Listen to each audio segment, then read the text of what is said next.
Here's Tommy. Oh.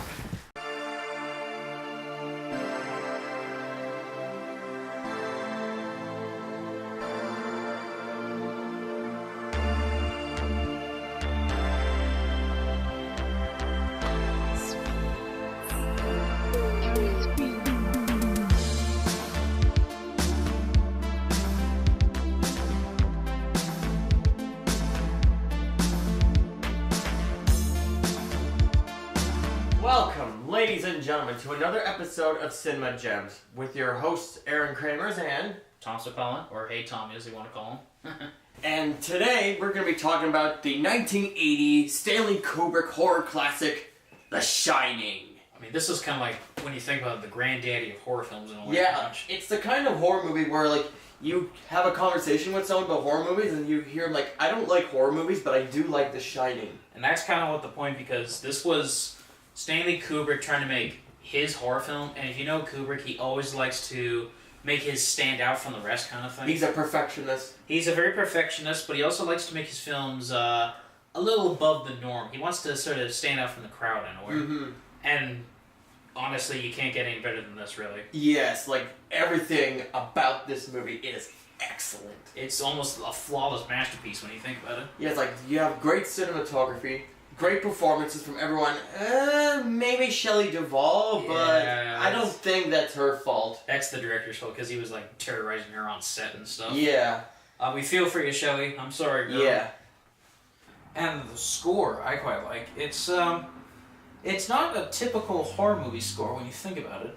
Yeah. It's there's this term they used for it, but it's a type of music where it's kind of one continuous note almost. Like a drone. A drone being stretched across, and at the exact moment when something happens, something changes with the tone, and it's sort of got that lingering effect in the brain, pretty much. Yeah. Where you just know, oh god, what's going to happen next kind of thing. Yeah. And that's what makes this film so suspenseful. It's atmosphere. Yeah. Which is perfect. Just perfect. But other than that, the only person that really didn't like this film when it came out was, ironically, Stephen King. Yeah. Actually, he stated in later interviews that he doesn't hate the film, he just doesn't like the tone of the film. Mm-hmm. Because in the book, it's got a kind of a nice warmth to it, because it's trying to basically be kind of like a Stephen King version of a family drama in a way. Yeah. But with the Kubrick version, he thought it was kind of too cold in a way, in terms of emotion or sort of chemistry between the family in a way. Yeah. But that's like apples and oranges. They're both pretty good. Have you read the book? No, I haven't. I have saw that piss poor miniseries. Yeah, don't you? Starring Steven Weber, right? Yeah. Oh, that sucks so hard. What the hell? Yeah, it was so boring. But we're not talking about the miniseries. About that. Yeah. We're talking about the masterpiece that directed by Stanley Kubrick. It's sort of like a movie like, the great horror movies are often the ones that it's a horror film about something that it exploits the common fear that we all have. About being left alone with our own minds. No, like say for example, Alien was about rape and unwanted pregnancy. Supposedly, yeah. And The Shining deals with the fear of domestic violence. Or abuse. Uh-huh. Which at the time was kind of the very big taboo issue at the time in America. Mm-hmm. So I guess you can say Kubrick was trying to be on top of the game by looking at what was a very common fear at the time, pretty much. Yes. Which, if you look at most Kubrick films, he always seems to incorporate that in a lot of his stuff about the sort of modern trends that are going on. Yeah. Like Clockwork he made because he wanted to make his teen movie. Dr. Strangelove was his response to the nuclear war and all that kind of thing. Yeah. And now with The Shining, it's all about the American dream and its failing. The American nuclear family. Exactly. And you can tell by the costumes, honestly. Mm-hmm. The costumes, I'll admit, are kind of dated, but most films, as soon as they come out, are always dated, so that's the thing. Yeah. I mean, totally. Yes, that's what happens. You can't always move with the time. The time moves with you, kind of thing. I think when you ever get that moment where you're watching the film and you realize what you're in for as soon as you see the opening shot. I think for me that's what happened during the opening shot where we had these nice panning swoops of the valley and all that, and I just immediately knew that I was going to have a really good time watching this film. Yeah. Because, as you know with Kubrick, we've stated before that he's a perfectionist. It seems like every single frame was planned out meticulously in his head. Yes. He never left anything to chance. He took any initiative he could. Yeah. And that's what he did. Like, also, like, the scares in them, they're not all jump scares, like... No, not really. But they're all, like, they're the scares that leave an image in your head. It kind of reminds me of sort of those films where it's sort of like a slow burn horror film, like maybe It Follows or some of the more modern horror films. The modern horror films that aren't, like, they're like Hollywood ones. The ones without all the jump scares. It's mostly just a building in tension. Yeah. Which for filmmakers can be really, really good because it has an effect in the brain where you know something's wrong, but you can't sense it. But then when something does happen, your mind just is blown up immediately. Oh, yeah. I think the one horror movie that I think shares the same effect that is recent that I need to see, Hereditary. That's a good point. A lot of people have said Hereditary is an awful lot like The Shining in terms of its kind of redefining horror in a way. Yeah. And that's what Kubrick wanted to do. He didn't want his film to be... Because this was around the time where slashers were kind of getting some publishing at the time. Mm-hmm. And he wanted his film to be nothing compared to that, pretty much. Yeah, like... I think... In terms of, like, horror movies, like, today, like... There's, like... You have your usual, like, jump scares, like Paranormal Activity and all that. But then you have, like, these excellent ones that are, like, you could put up there with The Shining. Like, for example, like, as you mentioned... It Follows. You could almost say that The Shining kind of set the bar for those films in a way. Yeah, like I mentioned, like It Follows and Hereditary.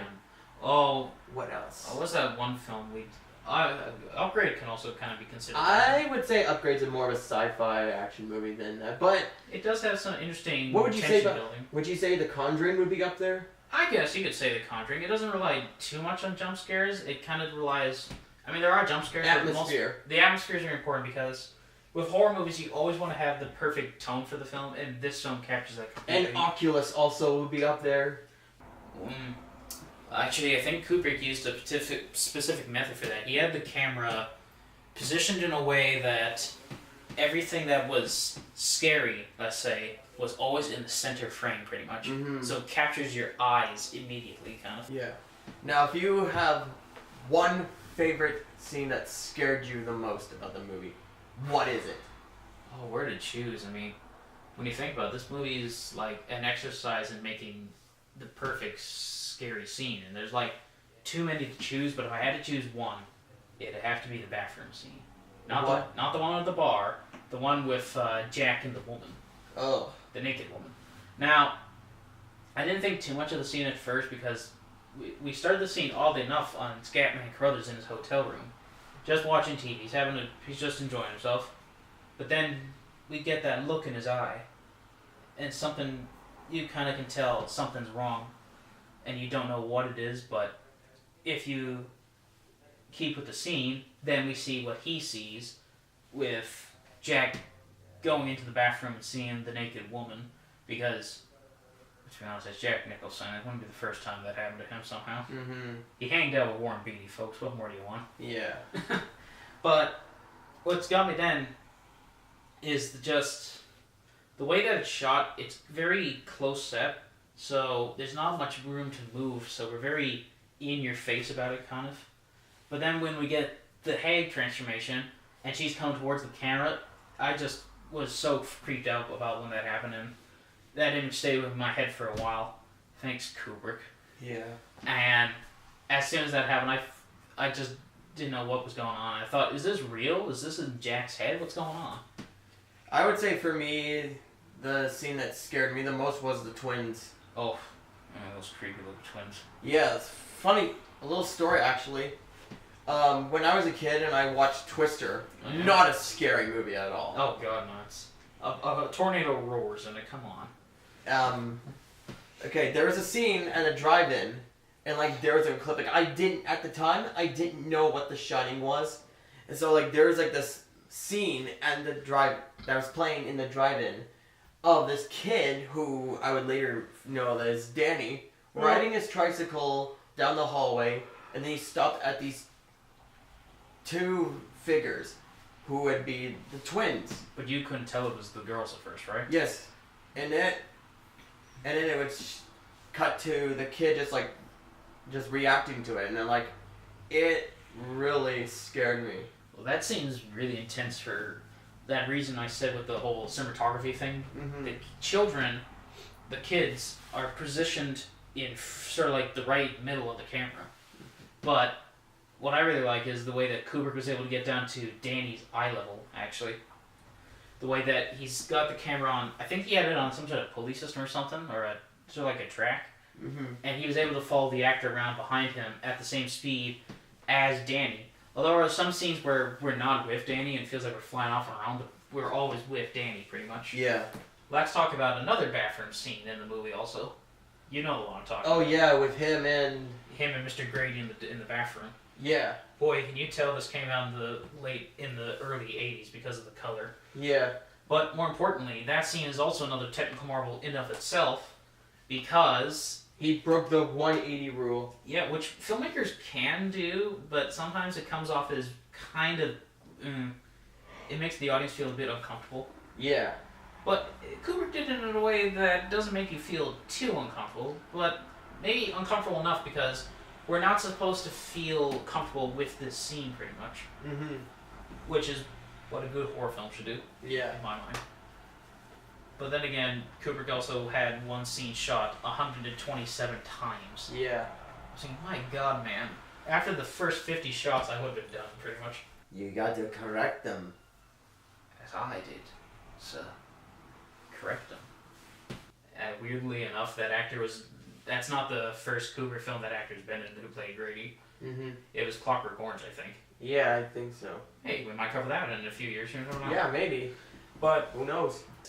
and there are some people that suggest that maybe this is where Jack sells his soul to the hotel or something like that. Something you have to say about the film as a whole, maybe like something you like the most besides being scared, because this film is more than just a horror film when you think about it, really. It's also more about the degrading of the family. There's a lot of theories suggesting that maybe this hotel is actually a symbolism of hell or something like that. Mm. But a lot of people made the comparison that maybe it's a metaphor for dysfunctional families or something like that. Would you say so? I'd say it's a horror movie about domestic abuse. Because on the outside, Jack was able to hide that, but now that he's just alone with his family, he's got nobody to hide it to. Yeah. And it just shows who he really was, pretty much. Mm-hmm. And we get that iconic shot at the end where Jack is on the Hi, Mickey. Hey, buddy. Well, that shot where Jack Nicholson's in the old photo of the Overlook, Yeah. making it seem like maybe he's always been there. Oh. Property damage, folks. Nothing to worry about. We have a saboteur here, ladies and gentlemen. He's brown and hairy. Hey, that's racist. I'm sorry. Ow. Anyways, I remember in my film class, my professor, who's also your professor. Oh yeah, wasn't it Brian? Yeah, Brian. He said that his theory about the picture is that his discipline methods are Sort of old. perfect for the 1920s. That's why Jack Nicholson Feels at home there. Yeah. Maybe it's sort of a statement about how around that time things were changing, but there were some people that were still kind of stuck in that mindset, kind of. Yeah. I know a lot of people that. I know. But you want to hear something really creepy about the movie, actually? What? Ironically enough, in the book, at the end of the book, what happens is the boilers overheat and the Overlook Hotel goes up in flames, right? Yep. However, that didn't happen in the movie because that was cut out for timing, I think.